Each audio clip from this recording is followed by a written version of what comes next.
So it's time to airbrush. I'm pretty excited. Here's the zero. I figured I'm dead tired. I was out all day and I'm going to be gone for the next 2 days, which is perfect because I won't be able to model for 2 to 3 days, so the paint will get to really dry in. So this is a perfect time to do this. I masked over the entire canopy. I said I was going to cut out the windows, but um, I don't know, I ran into problems with the windows, so I decided, what the heck, why don't you just tape up the whole thing. I'll paint it on by hand. It'll be easier for me to do it that way. I've got the rest of the parts here, and I cleaned up the cowling. This took a very long time to clean up. That was not fun, I will admit. And I don't think there's actually anything on that sprue. Nope. Oh, no, wait. Yes, there is. Drop tank. Okay. So yeah, I've got the rest of the sprues here. There's lots of stuff to paint. Silver I have. Again, which color is this? Metallic silver from Testers. It's an enamel. You need an enamel for what we're about to do. And I've thinned it down. I'm ready to pour that in. And it seems to be pretty good. It certainly smells. So yeah, I forgot to put this on some cardboard, the cowling that is. So I'm going to cut this, and the next thing you'll see is me painting probably. So I got to go and put that on some cardboard so I can hold it while I airbrush it. So that's all there is to this, guys. There's nothing really fancy what I'm doing.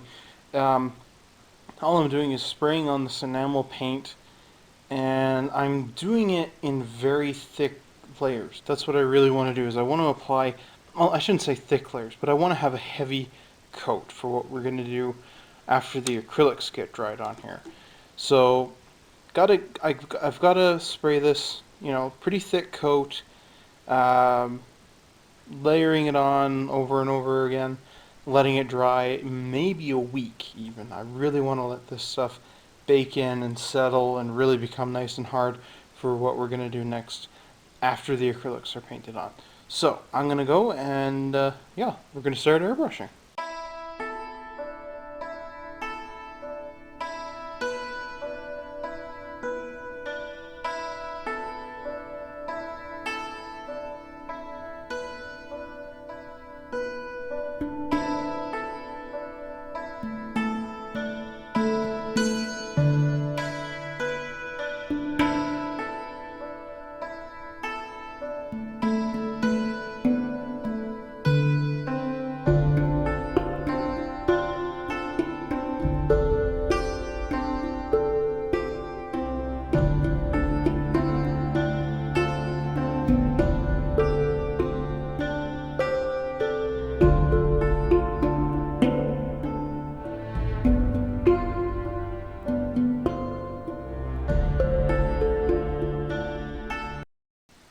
Alright, so I only videotaped for like a minute. I ran into a problem with the paint.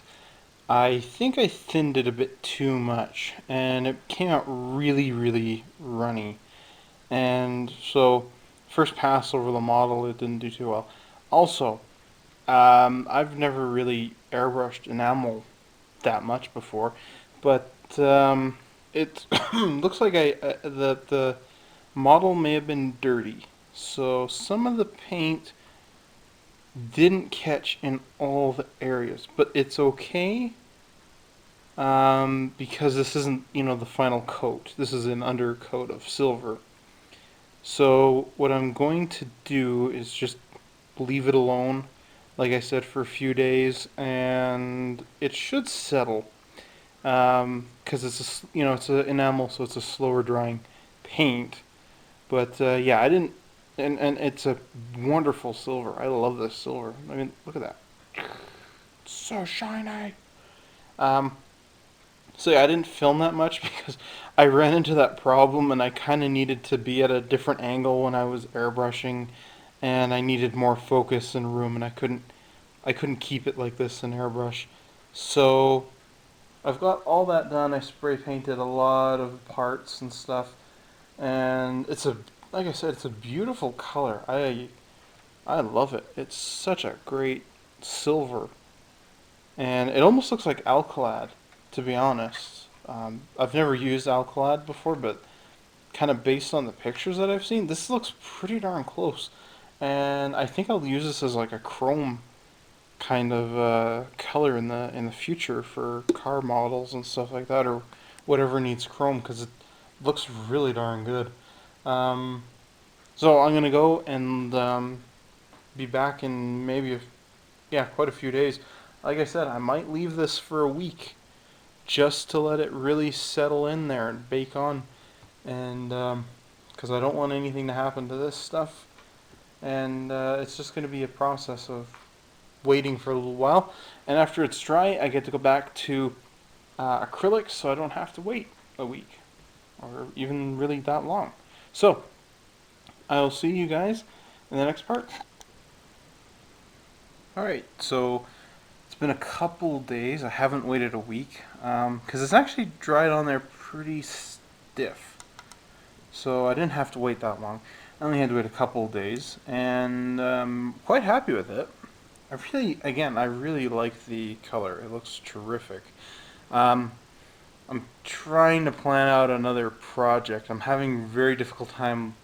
It seems like every kit I want to build lately, I have the worst luck in the world trying to find it down for a good price. And this is another one. I'm going to use this exact color on that kit when I find it. And apparently Tamiya discontinued it. But anyways, what I'm going to do now is pre-shading. Sorry. And pre-shading is where I will airbrush along all the panel lines on the model. And I also might do it to a couple of the panels. And this is when I layer down the green and the gray. It's going to create a different layer tone to it. And there's also post shading. And post shading is sort of the same thing, a painting along the panel lines. But post shading is when the model is already painted and basically nearly complete, and it's basically the step before the decals, and that's an easy step to do too. I've done that before, but I've only tried pre-shading once, so I want to try it again. And like I said, the paint dried on really well. It leveled very nicely, so I'm quite happy with that. I don't know how well I'll be able to get all of this in the shot, so I'm going to do the best I can. If it doesn't turn out as nice, I apologize. So, I think that's about all I need to say. It's just regular Tamiya flat black paint, and it's XF1, and I didn't really thin it down that much because it's basically at a consistency that I needed at to, do fine little detail. You don't want it too runny because then it kind of washes all over the entire model. So I'm going to go and have a go at this and hope that it works and that I don't have to kind of recalibrate the paint.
Straighter lines were never painted, except by everyone else who's ever airbrushed in the history of ever. So yeah, straight lines are not my specialty. Maybe I should stick more to RAF camo, you know, get those nice curvy lines in there. Anyways, I did get it done, so all the panel lines are covered, and a couple of them, you can see I made a couple of them black. That's because I want the certain areas to just be darker, just to give it a bit more of a weathered tone on the model. So, you know, if you see like a couple of these big bricks, I guess you could call them these blocks, they're going to be just a bit darker once the gray goes on. I'm going to leave this for a little while longer. The silver didn't dry as much as I thought it did. I left my thumbprint on the bottom there when I was holding it, but it seems to be gone now, so maybe it was just whatever. But anyways, I'm gonna leave it and come back to it in a couple days. I think I'm just gonna let it sit there a while longer before I put the gray on. But that's about it. I'm quite happy with this because I have to let it dry pretty thoroughly because there's going to be tape on it next after the gray. The gray is going to be painted on the bottom here, and yeah, I have to tape off this squiggly line here on the bottom. So that needs to be thoroughly dried so I don't accidentally remove the paint, because that would just really suck. Anyways, I'm gonna go and wait. Alright, time for more airbrushing. Like I said, I let the model sit and dry a little longer, and it seems to be actually better now. It's kind of a bit more, it's kind of turned a bit dull, but I'm pretty sure that's just the paint. Using JA Gray XF14 to paint the underside, drop tank, landing gear doors, and you know, all that stuff that needs to be painted right now. So I'm gonna go fire up the airbrush, and what I'm gonna be doing here is painting this stuff on lightly, very light coats, so that this black parts will show through. And once that's done, I'll leave it to dry for a couple days again and mask it off and paint the green on. And then we get to have a bunch of fun weathering up the kit. So let's...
Alright, now this part, I'm going to show you guys how to get those nice squiggly lines that this particular Zero has. You can see these nice squiggles in there. So what you're going to need is some nice cardstock or thicker paper. I've got a bunch here that I use for painting on and whatever else I may need at the time. And what I did is I took the cardboard, let me grab a smaller one here, there we go, and I took the said Zero and I lined it up like this, I made a notch where it's going to begin, and a notch where it tapers off here, and a notch at the tail. So what these squiggles do is they, this is kind of where the wing, I got my camera all kind of backwards here. Let me just adjust this. So what we're going to do is, right where it kind of curves into the fuselage here from the wing is about right here where it's a little bit straighter. It's a little bit of a curved edge, but it's a bit straighter. And what you're going to do is paint some waves like this. And so there's quite a few bumps, and then basically by about the tail wheel starting is where it becomes straighter again. So that's what I've tried to do here. And all I did is I measured that out, and I made these, drew in these waves, and I cut them out, and it looks like this. So this is going to be our template. Not this little bit here, but this part here. So what we're going to need now is a piece of glass, and I'm going to use some nice Tamiya tape. Just draw a line here. This is the 10mm.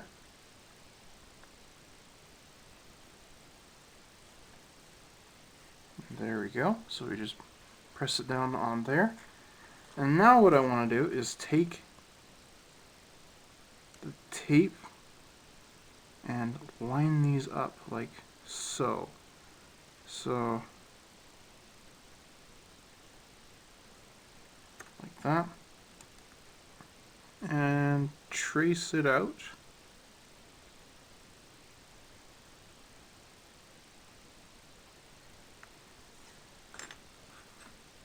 Oh, that didn't really show through.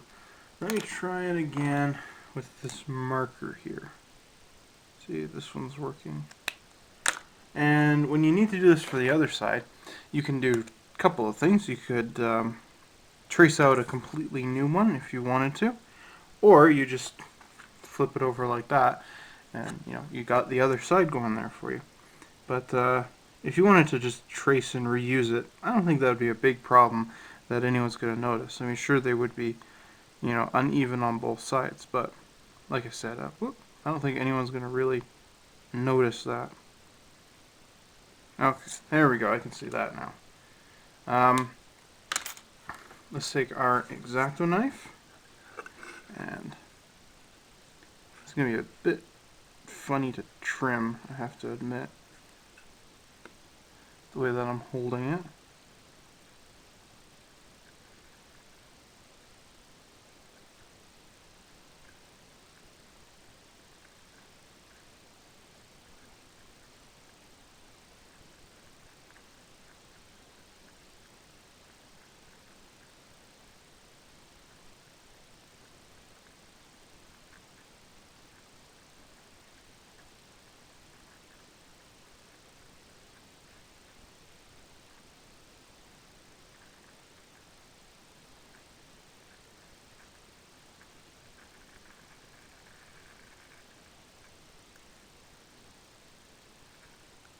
And there we go.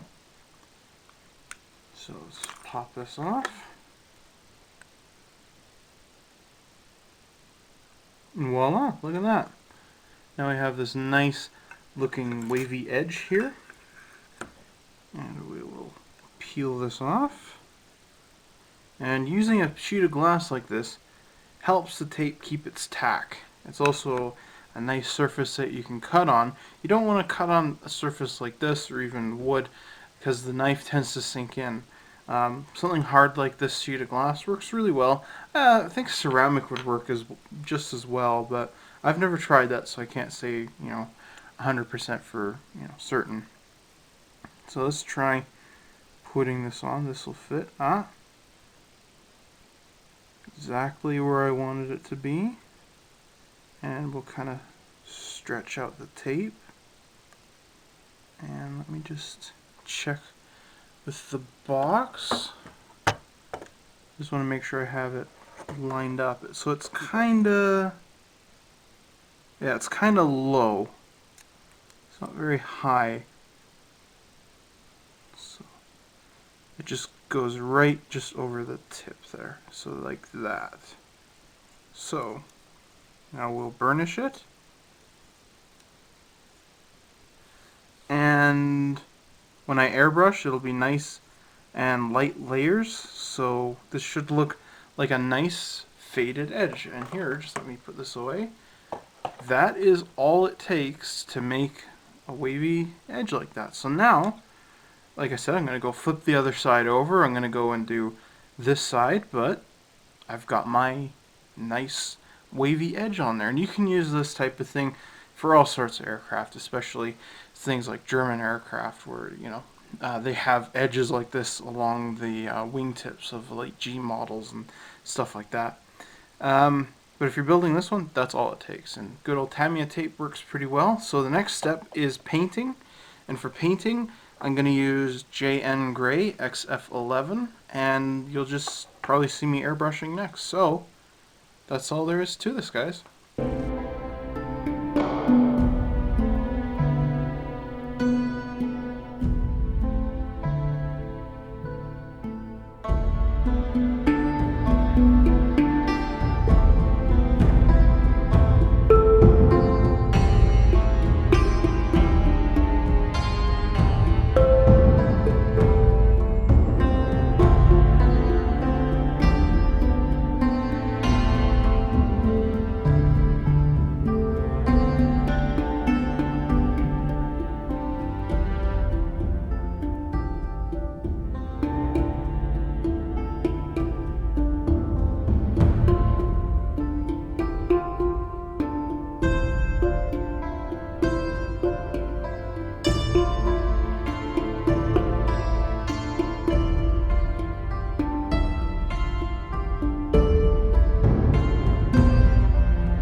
So I had taken off the tape, and unfortunately, the effect that was supposed to happen happened exactly the way it happened. It peeled off all of this, and it was very, very frustrating and very, very upsetting. Obviously, what I had to do is there was a huge square missing right here.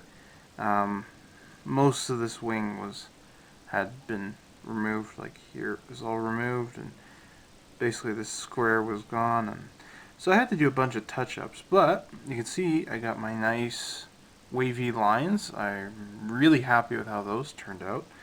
So I also decided yesterday, since I had put the tape on here already, to just cut out these sections of the wheel well and paint them. And I also painted the cowl semi-gloss black. So the next step is going to be one of the more fun steps, is weathering up the plane. So we had a layer of enamel silver paint, and then we layered acrylic on there. And the enamel is a lot more durable and stronger than the acrylic paint, and so it's going to be easy to remove it and less likely to remove the enamel. So we need a couple tools, and I've got a couple here that I'm going to use. We can use our X-Acto knife. We got to be careful with that though. A stiff brush works. Toothpick. And you could also use a sheet of styrene if you wanted to. So first thing I'm going to do with this toothpick though is I have this pointy end here, and I'm going to take it like this and break it off like that. So now what I want to do is get all these frayed out edges. So let's rough these up a bit. Take our knife and cut these up. This works a lot better with a bamboo skewer, but I didn't have one of those right on hand. So let's just fray all those edges out.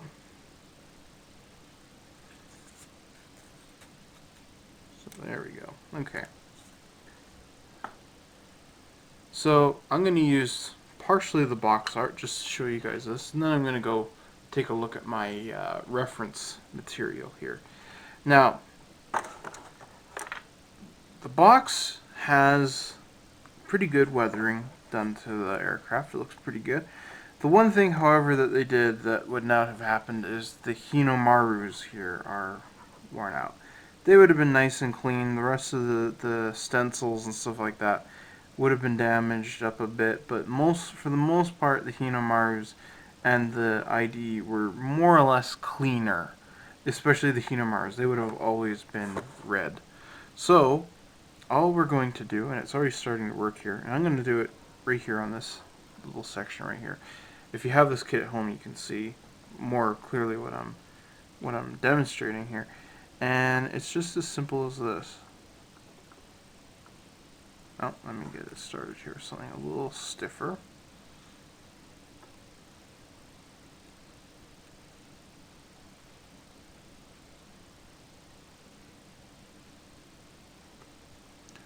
And it's just this easy, guys.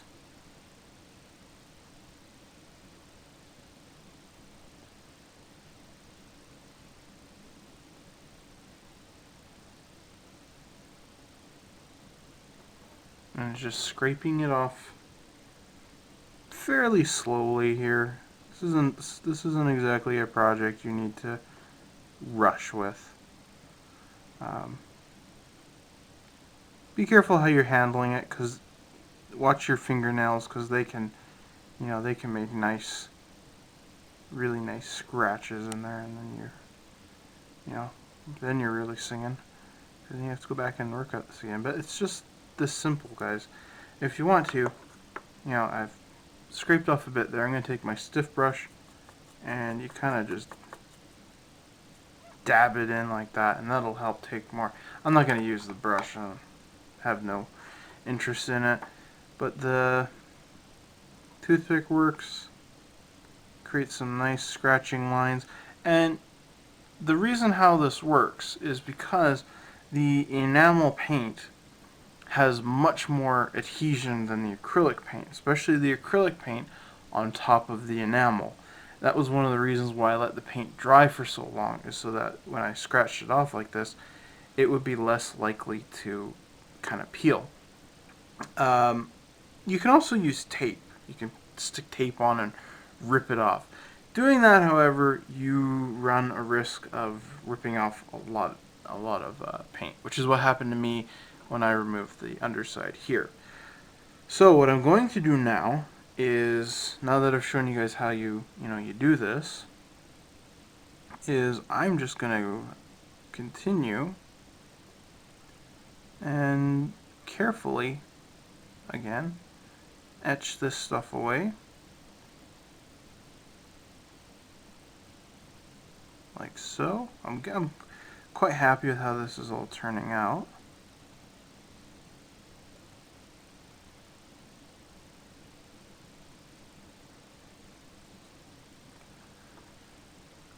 And that's how you get a nice weathered chipped look on your Zero. And you can use this for tons of other purposes, not just Japanese aviation. There's lots of aircraft that you can use this on, especially like a war-torn Battle of Britain Spitfire.